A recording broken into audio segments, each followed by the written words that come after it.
Hello दोस्तों, आपका अपने प्लेटफॉर्म चौपाल एडुस्वर्ड पे स्वागत है। दोस्तों, इस प्लेटफॉर्म पे विभिन्न टीचरों के माध्यम से विभिन्न एग्जामों की तैयारी कराई जाती है, जिसमें आपका टीजीटी हुआ, पीजीटी हुआ, एलटी ग्रेड हुआ और आने वाला एग्जाम यूपी टेट और सीटेट का बेहतरीन टीचरों के माध्यम से बेहतरीन कंटेंट आपको प्रोवाइड किया जाएगा। तो जो भी छात्र स्टूडेंट अभी तक इस चैनल से नहीं जुड़े हैं, वो सभी इस चैनल से जुड़ जाएं, ताकि आपको समय समय पर जो भी नोटिफिकेशन हम लोग डालेंगे आपको नोटिफिकेशन मिलता रहे। दोस्तों, क्लास चालू करने से पहले आपको हम 2 लाइन सुनाना चाहते हैं, शायद आपका जो है इससे मोटिवेशन आपका हो सके। तो दोस्तों, वो 2 लाइन है, तरक्कियों की दौड़ में उसी का जोर चल गया, तरक्कियों की दौड़ में उसी का जोर चल गया, बना के रास्ता जो भीड़ से निकल गया। तो दोस्तों, ये UP TGT PGT LT grade ये आपके जीवन में एक जो है सफलता का एक बहुत बड़ा माध्यम बनने वाला है। तो इन क्लासों के माध्यम से आप अपने सफलता की तरफ आप एक एक कदम आप बढ़ते जाएंगे और बहुत जल्द आपका नेक्स्ट मंथ यूपी पीजीटी का एग्जाम है। आप अपने सपनों को साकार कर सकते हैं और उसके नेक्स्ट मंथ आपका जो है दिसंबर में आपका टीजीटी का भी एग्जाम होने वाला है। तो आपका कंटिन्यू एग्जाम लगा हुआ है और आने वाले बहुत जल्द समय में आपका 30,000 टीजीटी और पीजीटी के भी वांट निकलने वाले हैं। और जो दौर जो समय चल रहा है, ऐसा लग रहा है कि आपका जूनियर 6 to 8 में भी आपका वैकेंसी आने वाला है, क्योंकि आपका जो सुप्रीम कोर्ट का ऑर्डर आया है उससे अब स्पष्ट हो रहा है कि बहुत जल्द आपका प्राइमरी और जूनियर में भी वैकेंसी आने वाला है। तो जो भी छात्र स्टूडेंट अभी तक यूपी टेट और सीटेट नहीं पास करे हैं, तो इस चैनल से आप लोग जुड़ जाएं, क्योंकि इस चैनल पे बहुत बेहतरीन कंटेंट आपको दिया जाने वाला है और आपको मोस्ट इंपॉर्टेंट क्वेश्चनों को कराया जाएगा। बहुत कम समय में आपका सिलेबस कंप्लीट किया जाएगा। तो आइए इन्हीं के साथ आज के सेशन का हम लोग शुरुआत करते हैं, जिसमें यूपी टीजीटी और पीजीटी के मोस्ट इंपॉर्टेंट क्वेश्चनों को शामिल किया गया है। जिसमें आज के सेशन का आपका पहला क्वेश्चन है, भारतीय कृषि अनुसंधान संस्थान का बकरियों पर शोध का केंद्रीय संस्थान स्थित है। इसको आपको बताना है। काफी इंपॉर्टेंट क्वेश्चन है, अक्सर परीक्षाओं में आपका पूछता रहता है। क्या वह भरतपुर में है, या मखदूम मथुरा में है, या बीकानेर में है, या ये आपका अलीगढ़ में है? इसको बताना है, इसमें कौन सा राइट होगा। तो दोस्तों, ये आपका जो है ये बकरी अनुसंधान ये आपका मखदूम मथुरा में है। ये आपका 12 जुलाई 1979 में इसकी स्थापना की गई थी। तो आप लोग याद रखिएगा, काफी इंपॉर्टेंट क्वेश्चन है। आइए हम लोग नेक्स्ट क्वेश्चनों पे बढ़ते हैं, जहां आपका दिया गया है अटल टनल की लंबाई बताना है। क्या 9.02 किलोमीटर है, या 9.8 किलोमीटर है, या 10.08 किलोमीटर है, या आपका 7.02 किलोमीटर है? तो दोस्तों, अटल टनल अगर देखा जाए तो ये हिमाचल प्रदेश में बना है, जो मनाली और लाहौल स्पीति को जोड़ता है। ये आपका जो है ए जी राइट हो जाएगा, जो 9.02 किलोमीटर इसकी जो है लंबाई है, जो हिमाचल प्रदेश राज्य में स्थित है। आइए इसी के क्रम में हम लोग नेक्स्ट क्वेश्चन पे बढ़ते हैं, जहां आपका दिया गया है, ऋतु प्रवास किया जाता है भील जनजाति द्वारा, या टोडा जनजाति द्वारा, या गुर्जर जनजाति द्वारा, या आपका गोंडा जनजाति द्वारा? तो दोस्तों, ऋतु प्रवास ये आपका गुर्जर और इसके अंतर्गत आपका गद्दी, ये सब इसके अंतर्गत ऋतु प्रवास के अंतर्गत आते हैं, अर्थात ये आपका सी इज राइट हो जाएगा। दोस्तों, हम लोग नेक्स्ट क्वेश्चन पे पढ़ते हैं, जहां आपका दिया गया है, निम्नलिखित में से कौन सा जनसंख्या आंकड़ा स्रोत प्रमुख घटनाओं जैसे जन्म, मृत्यु, विवाह आदि का अनिवार्य और विधिक पंजीकरण समाहित करता है? क्या जनसंख्या जनगणना है, या प्रतिदर्श सर्वेक्षण है, या जनसंख्या का पंजीयन है, या आपका जनपादिक रोग विज्ञान का प्रतिवेदन है? तो दोस्तों, ये आपका option number C is right हो जाएगा। इसको आप लोग विशेष रूप से ध्यान रखिएगा, क्योंकि ये इंपॉर्टेंट क्वेश्चन है जनगणना से। आइए हम लोग नेक्स्ट क्वेश्चन पे चलते हैं, जहां दिया गया है 2011 की जनगणना के अनुसार उत्तर प्रदेश में निम्नलिखित में से किस जिले का लिंगानुपात सर्वाधिक था? ये आपका उत्तर प्रदेश में जो है पूछा है, सर्वाधिक किस जिले का है, इसमें आपको बताना है कौन सा होगा। तो दोस्तों ये आपका जो है अमेठी होगा या अमरोहा होगा या आपका अलीगढ़ होगा या आजमगढ़ होगा, इसमें बताना है कौन सा राइट होगा। तो ये आपका ऑप्शन नंबर जो है ये डी, ये आजमगढ़, ये आपका 1019 ये आपका जो है लिंगानुपात होगा।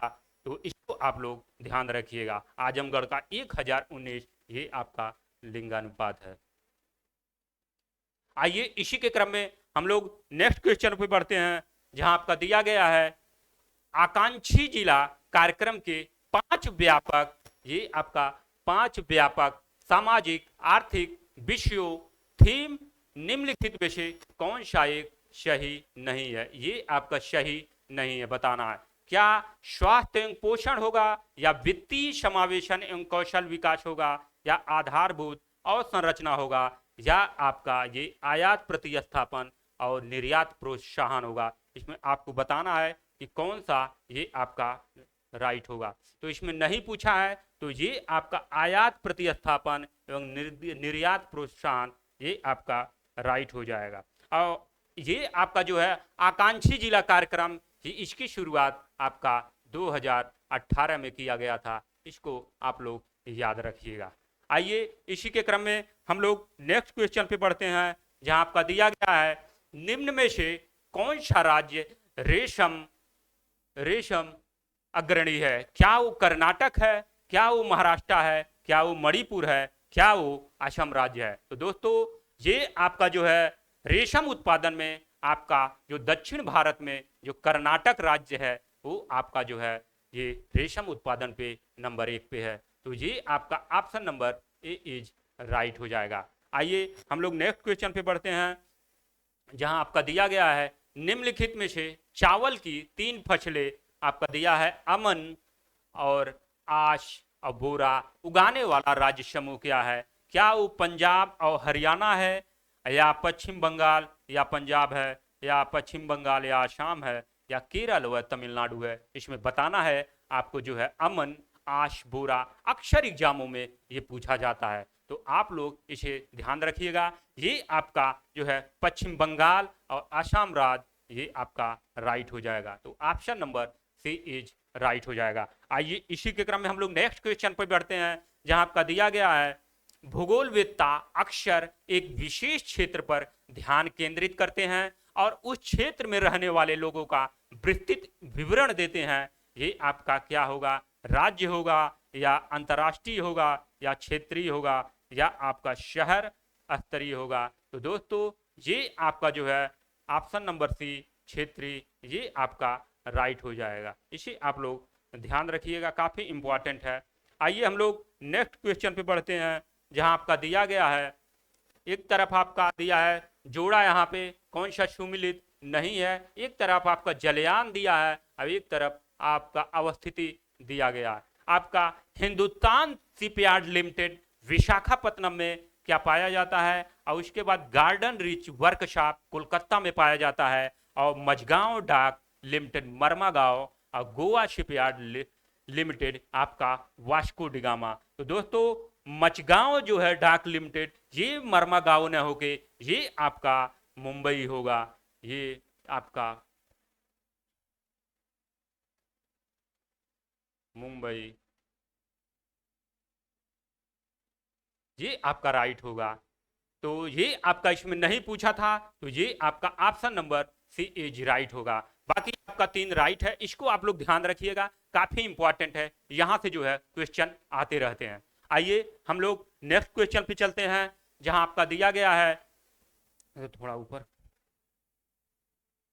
आपका यहाँ पे डैश डैश धातु की विशेषता बताना, आखिर कैसी जो है ये धातु की विशेषता होती है? क्या बहुत शक्तिशाली होती है या बहुत हल्की होती है या बहुत कुचालक होती है या बहुत धातुवर्धक होती है? तो दोस्तों धातु जो है ये आपका बहुत शक्तिशाली होती है, बहुत हल्की होती है और ये आपका बहुत धातुवर्धक होती है। तो आपका 1, 2 और 4 ऑप्शन जहां पे है ये आपका राइट होगा। तो 1, 2, 4 1, 2, 4 ये आपका 1 2 4, ये आपका option number B is right हो जाएगा। आइए इसी के क्रम में हम लोग नेक्स्ट क्वेश्चन पे बढ़ते हैं, जहां आपका दिया गया है एंजिला प्रकाश डालता है। ये आपका एंजिला प्रकाश डालता है, काफी नया क्वेश्चन है, इसको आप लोग जरूर ध्यान रखिएगा। क्या खर्च प्रतिरूप पर, या पवन दिशा पर, या वनस्पति विकास पर, या आर्थिक कानून पर, इसको आपको बताना है। तो दोस्तों ये आपका ऑप्शन नंबर जो ए दिया है खर्च प्रतिरूप, ये आपका राइट हो जाएगा। आइए इसी के क्रम में हम लोग नेक्स्ट क्वेश्चन पे बढ़ते हैं, जहां आपका दिया गया है एक तरफ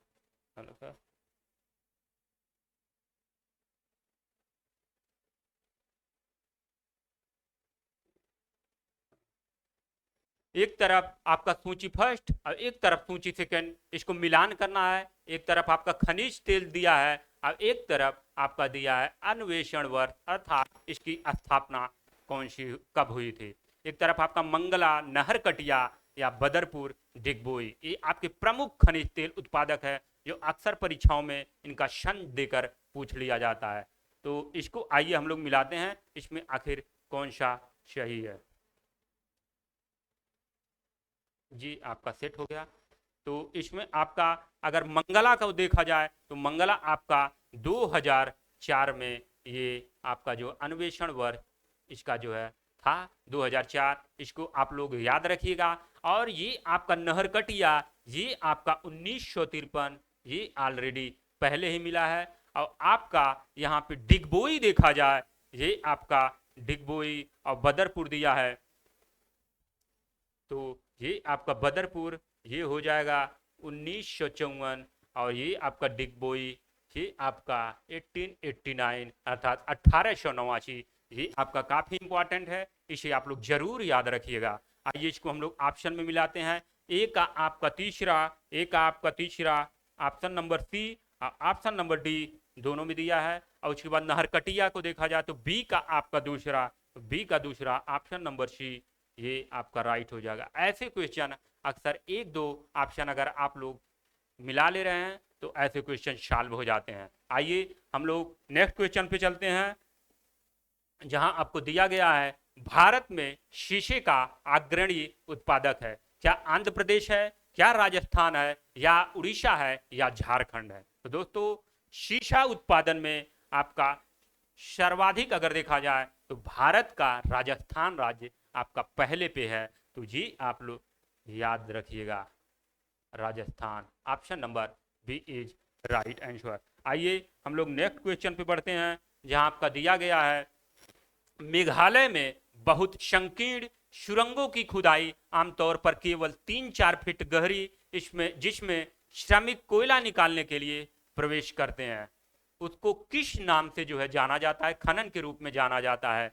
क्या रैट होल, या ओपन कास्ट, या अंडरग्राउंड, या स्टेपी, इसमें बताना है मेघालय। दोस्तों मेघालय वही राज्य है जो सर्वाधिक वर्षा के लिए जानी जाती है, जो गारो खासी जयंतिया है, जिसमें खासी जो पहाड़ी है सर्वाधिक वर्षा उसी पे जो है होती है। उसी राज्य में जो है मेघालय में कुछ ऐसे जो है वहाँ पे मनुष्य रहते हैं, मानव रहते हैं, जो जैसे चूहा जमीन के अंदर चलता है उसी प्रकार ये सब माइनिंग खनन करते हैं जो है कोयले का, उसको जो है रैट होल के नाम से जाना जाता है। जिस प्रकार एक चूहा जमीन के नीचे अपना जो है बिल बनाता है, उसी प्रकार मानव भी एक जो है वहाँ पे मेघालय में जो है कोयले का खनन करते हैं। तो दोस्तों आइए इसी के क्रम में हम लोग नेक्स्ट क्वेश्चन पे चलते हैं, जहां आपका दिया गया है घरेलू प्रयोजनों के लिए उपयोग की जाने वाली जल की मात्रा कितना होता है, इसको आप लोग बताइए। काफी इंपॉर्टेंट, अक्सर परीक्षाओं में ये आपका आता है। क्या वो 25% है, या 15% है, या आपका 35% है, या 45?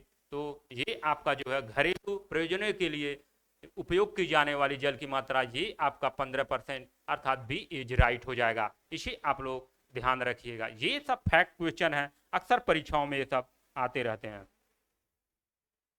आपका एक तरफ दिया गया है निम्नलिखित में से कौन सा सही नहीं है। एक तरफ आपका बांध दिया है और एक तरफ नदी दिया है। आपका नांगल बांध क्या सतलज नदी पे बना है, और यहाँ पे नहीं बताना है, इसको आप लोग जरूर याद रखिएगा। और यहाँ पे सरदार सरोवर परियोजना नर्मदा नदी, रानी लक्ष्मीबाई बांध रिहंद, और हीराकुंड बांध आपका महानदी। इसमें बताना है कौन सा आपका रॉन्ग है। तो दोस्तों आपका नांगल बांध सतलज नदी पर है, और सरदार सरोवर परियोजना नर्मदा, और आपका हीराकुंड आपका महानदी। और ये जो आपका रानी लक्ष्मीबाई बांध दे रहा है रिहंद पे न होके, ये आपका आपका बेतवा हो जाएगा। ये आपका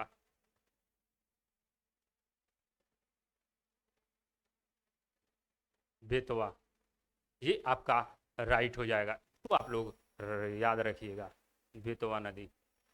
आइए इसी के क्रम में हम लोग नेक्स्ट क्वेश्चन पे पढ़ते हैं, जहां आपका दिया गया है मृदा की लवणता की समस्या के समाधान हेतु निम्नलिखित में से किसे सामान्यतः प्रयोग किया जाता है। तो दोस्तों मृदा में लवणता की जो है समस्या जब भी रहती है, तो क्या इसमें जिप्सम का उपयोग किया जाता है, या यूरिया का, या पोटास का, या फास्फेट का। तो दोस्तों जब भी मृदा में लवणता की मात्रा अधिक पाई जाएगी, उस समय हम लोग जिप्सम का प्रयोग करते हैं, जिससे जो है उसकी लवणता की मात्रा धीरे धीरे समाप्त हो जाती है। तो ये आपका जो है ए इज राइट हो जाएगा। आइए हम लोग नेक्स्ट क्वेश्चन पे बढ़ते हैं, जहां आपका दिया गया है लोनी मिट्टी किसका परिणाम है।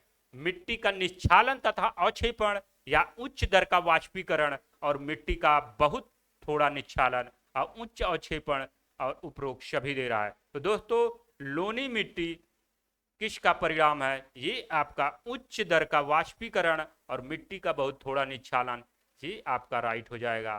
तो option number B is right हो जाएगा। आइए इसी के क्रम में हम लोग नेक्स्ट क्वेश्चन पे बढ़ते हैं, जहां पे आपका दिया गया है चंदन सामान्यतः कहाँ पाया जाता है। ये आपका चंदन सामान्यतः कहाँ पाया जाता है, जहां दिया गया उष्ण कटिबंधीय सदाबहार वन, उच्च पर्वतीय वन, या उष्ण कटिबंधीय कांटेदार वन, या उष्ण कटिबंधीय आर्द्र पर्णपाती वन।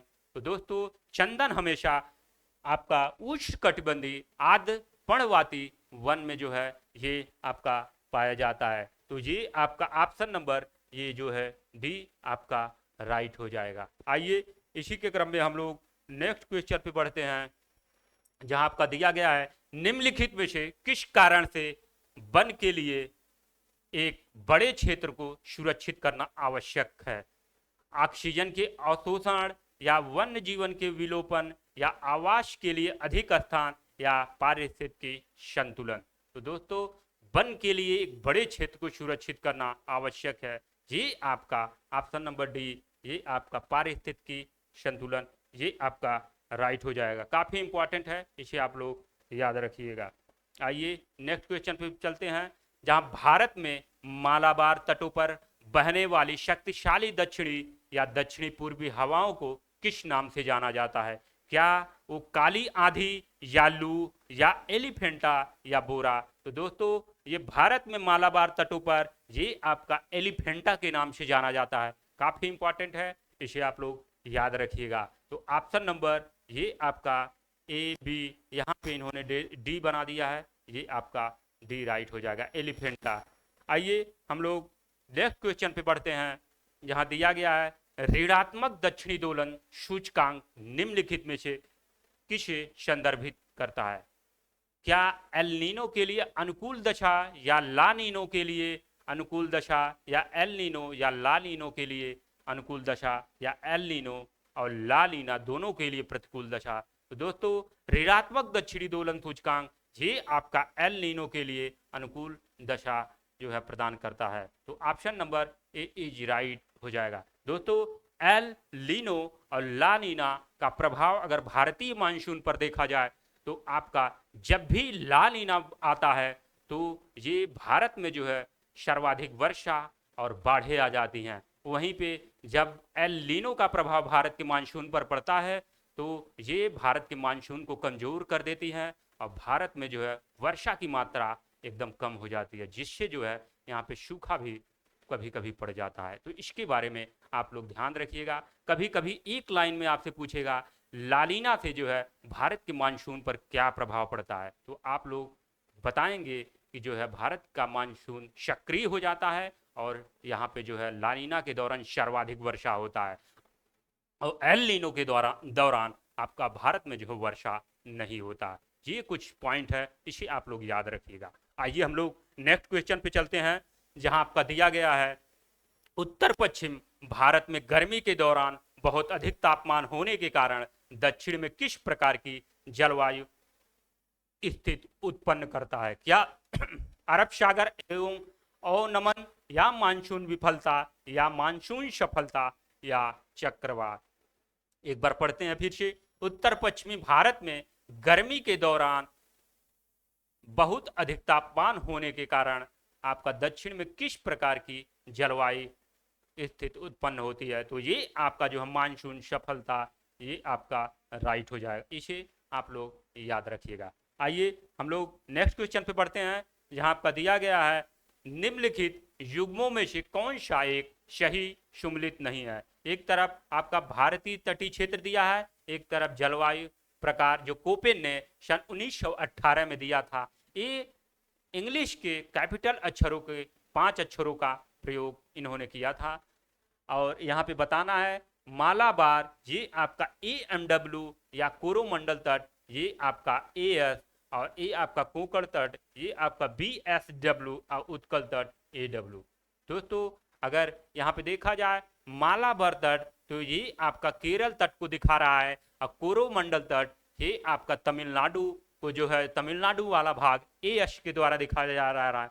और यहाँ पे कोंकण तट जो BSHW दिखा रहा है, ये आपका पश्चिमी राजस्थान और कुछ आपका ये पंजाब का विभाग आ जाता है। ये सब जो है आपका BSHW, ये आपका जो है ये रंग हो जाएगा। ये कोंकण तट अगर देखा जाए तो ये भी आपका AW के ही अंतर्गत आपका आता है, और ये आपका पश्चिमी राजस्थान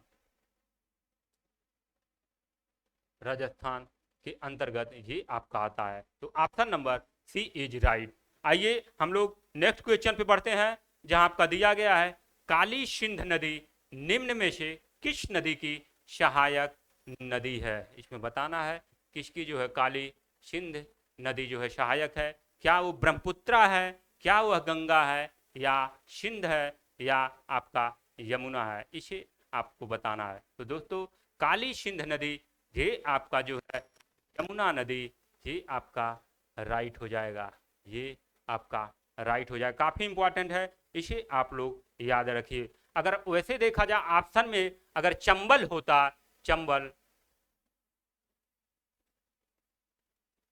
तो ये आपका यमुना न होके आपका काली सिंध, ये आपका जो है चंबल का होता, चंबल की सहायक नदी है। तो ऑप्शन में न होने के कारण आपका यमुना, ये आपका राइट हो जाएगा, यमुना। क्योंकि यमुना की सहायक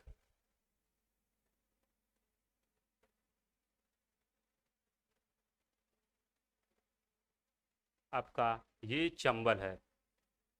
इस कारण अगर वो नहीं दिया है तो प्योरिटी आपका जो है आयोग इसे डी माना है, इस हिसाब से आपका डी इज राइट हो जाएगा। अगर चंबल होता तो सिंपल सी बात है, ये चंबल राइट होता।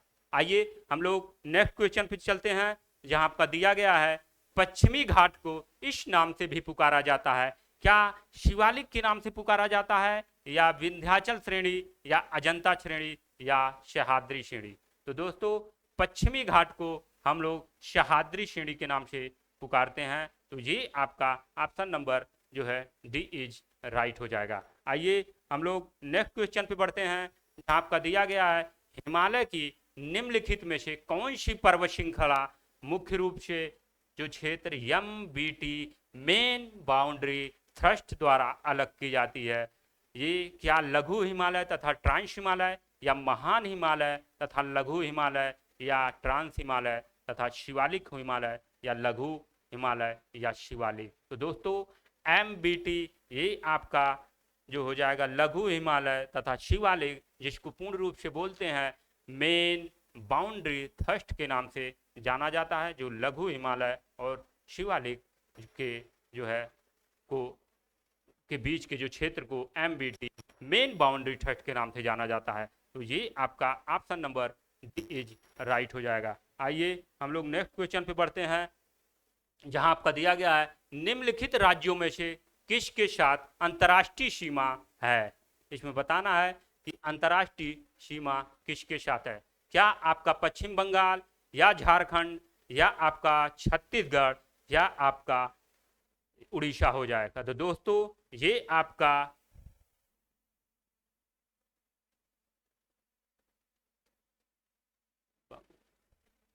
बांग्लादेश और ये आपका हो जाएगा नेपाल और ये आपका भूटान। ये जो 3 देश हैं, ये आपका इन चारों में आपका पश्चिम बंगाल ये ऐसा राज्य है जो अंतर्राष्ट्रीय सीमा आपका बांग्लादेश, नेपाल और भूटान के साथ बनाता है। तो ये आपका option number A is right हो जाएगा। आइए हम लोग नेक्स्ट क्वेश्चन पे चलते हैं, जहां आपका दिया गया है निम्नलिखित में से कौन सही सुमिलित नहीं है। आपका महान समुद्र शक्ति जो इनका पूरा नाम है 80 महान जो समुद्र शक्ति जो है सिद्धांत दिए हैं, और कोहेन को जो है दबाव क्षेत्र बता रहे हैं, और मैकिंडर धुरी क्षेत्र और स्पाइक मैन ये आपका उपांत क्षेत्र। इसमें जो है बताना है कौन सा जो है सुमिलित नहीं है। तो इसमें जो है आपका कोहेन को अगर देखा जाए तो ये आपका पैरा डाइम इनका काफी प्रसिद्ध है। पैरा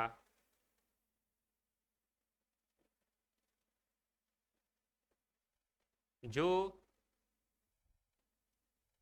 1962 में इनके द्वारा जो है ये लिखा गया था। पैराडाइम इनकी काफी प्रसिद्ध जो है चर्चित पुस्तक है। पैराडाइम कोहेन के द्वारा ये आप जो है इनके द्वारा दिया गया था पैराडाइम जो 1962 में। इसे आप लोग याद रखिएगा, ये जो है राइट हो जाएगा क्योंकि इसमें नहीं, और बाकी 80 महान समुद्र शक्ति मैकिंडर धुरी क्षेत्र और स्पाइक मैन उपान क्षेत्र दिए थे, ये आपका राइट हो जाएगा।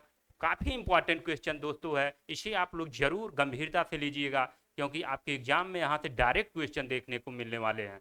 आइए हम लोग नेक्स्ट क्वेश्चन पे बढ़ते हैं, जहाँ आपका तो दोस्तों आज के सेशन का हम लोग यहीं पे एंड करते हैं। एंड करने से पहले आपको बता दें ये आपका चौपाल एडुसवर्ड ये आपका चैनल हो गया है, क्योंकि इसके पहले हम लोग विद्याकुल एकेडमी पे जो है नियमित रूप से क्लास ले रहे थे। अब वहाँ पे क्लास को बंद करके इस प्लेटफॉर्म पे आपको नए सिरे से आपको यहाँ पे वीडियो दिया जा रहा है। तो ये आप लोग मैक्सिमम जो है जितने ज़्यादा हो सके आप लोग इस चैनल को सब्सक्राइब करें, चौपाल एडुसवर्ड। और ये इस श्रृंखला में ये 4 वीडियो इसके पहले हो चुके हैं। तो जो भी छात्र ये 4 वीडियो नहीं देखे हैं, 4 क्लास नहीं देखे हैं, आप लोग जरूर देखें क्योंकि ये क्लास आपके सपनों को साकार करने वाली क्लास होने वाली है। तो दोस्तों ये आप लोग जरूर देखिएगा। और इसी के क्रम में हम लोग बहुत जल्द आपको ये आपका जो है व्याख्यात्मक जो है क्वेश्चन हम लोग व्याख्या सहित संपूर्ण क्लास अध्यायवार प्रश्न हम लोग शामिल करेंगे। तो इसमें आपको एक टॉपिक पढ़ने के बाद इसमें आपका जो भी एमसीक्यू बनेगा उससे संबंधित सारा क्वेश्चन हम लोग सॉल्व करने वाले हैं। दोस्तों आपका कोई क्वेरी या कोई सुझाव हो तो आप लोग कमेंट बॉक्स में कमेंट करिए। आज के सेशन का हम लोग यहीं पे एंड करते हैं। जय हिंद, जय भारत।